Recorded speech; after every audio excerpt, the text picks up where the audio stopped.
উদ্ভিদের ফুল ফোটাতে ফ্লোরিজেনের ভূমিকা ব্যাখ্যা করো। ফ্লোরিজেন কিভাবে পাতা থেকে ফুলের কুঁড়িতে স্থানান্তরিত হয়? Explain the role of phlorizin in flowering in plants. How does phlorizin get transported from leaves to flower buds? Florigen একটি হরমোন সদৃশ অণু যা উদ্ভিদের ফুল ফোটাতে প্রধান ভূমিকা পালন করে। Florigen is a hormone-like molecule that plays a major role in flowering in plants. এটি পাতায় উৎপন্ন হয় এবং ফুল ফোটার জন্য প্রয়োজনীয় সংকেত সরবরাহ করে। It is produced in the leaves and provides the necessary signals for flowering. Florigen phloem নামক পরিবহন টিস্যুর মাধ্যমে পাতা থেকে ফুলের কুঁড়িতে স্থানান্তরিত হয়। Florigen is transported from leaves to flower buds through a transport tissue called phloem. এই পরিবহন প্রক্রিয়াটি উদ্ভিদের শারীরবৃত্তীয় কার্যকলাপ দ্বারা নিয়ন্ত্রিত হয়। This transport process is controlled by the physiological activities of the plant. Florigen ফুলের কুঁড়িতে পৌঁছে ফুল ফোটার প্রক্রিয়া শুরু করে। Reaching the flower buds, florigen initiates the flowering process. দিনের দৈর্ঘ্য কিভাবে উদ্ভিদের ফুল ধারণ ক্ষমতাকে প্রভাবিত করে? বিভিন্ন প্রকার উদ্ভিদের উদাহরণ দিয়ে বুঝিয়ে লেখো। How does the length of the day affect the flowering ability of plants? Explain with examples of different types of plants. দিনের দৈর্ঘ্য উদ্ভিদের ফুল ধারণ ক্ষমতাকে ব্যাপকভাবে প্রভাবিত করে। The length of the day greatly affect the flowering ability of plants. বিভিন্ন প্রকার উদ্ভিদ বিভিন্ন আলোক পর্যায়ে বিভিন্নভাবে সাড়া দেয়।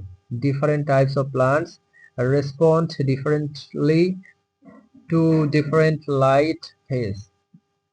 ছোট দিনের উদ্ভিদ যেমন সয়াবিন কম আলোতে ফুল ধরে। Short day plants such as soybean flower in low light. দীর্ঘদিনের উদ্ভিদ যেমন স্পিনাচ বেশি আলোতে ফুল ধরে।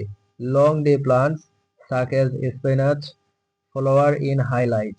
নিরপেক্ষ দিনের উদ্ভিদ যেমন টমেটো আলোর দৈর্ঘ্যের উপর নির্ভরশীল নয় এবং যে কোনো সময় ফুল ধরতে পারে। Day neutral plants such as tomatoes are not dependent on the length of light and can flower at any time. এই বিভিন্ন প্রকার উদ্ভিদ তাদের ফুল ধারণের জন্য আলোর দৈর্ঘ্যের উপর নির্ভর করে বিভিন্ন কৌশল অবলম্বন করে। These different types of plants adopt different strategies depending on the length of light for their flowering. আরো কিছু প্রশ্ন নিচে দেওয়া হলো। থাক।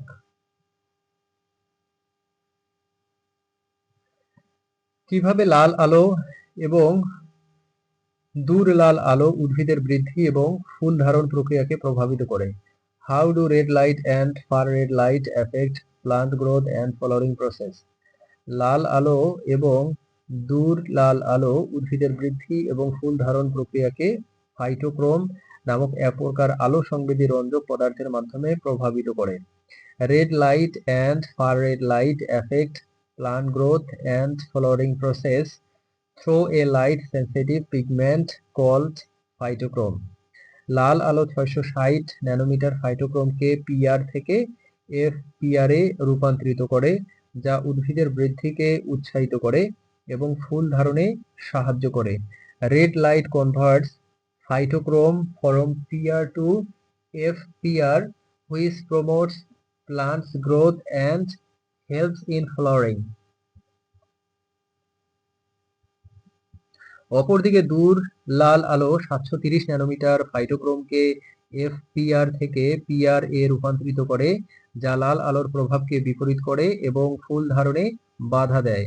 On the other hand, far red light 730 nanometer converts phytochrome from PFR to PR which reverses the effect of red light and inhibits flowering.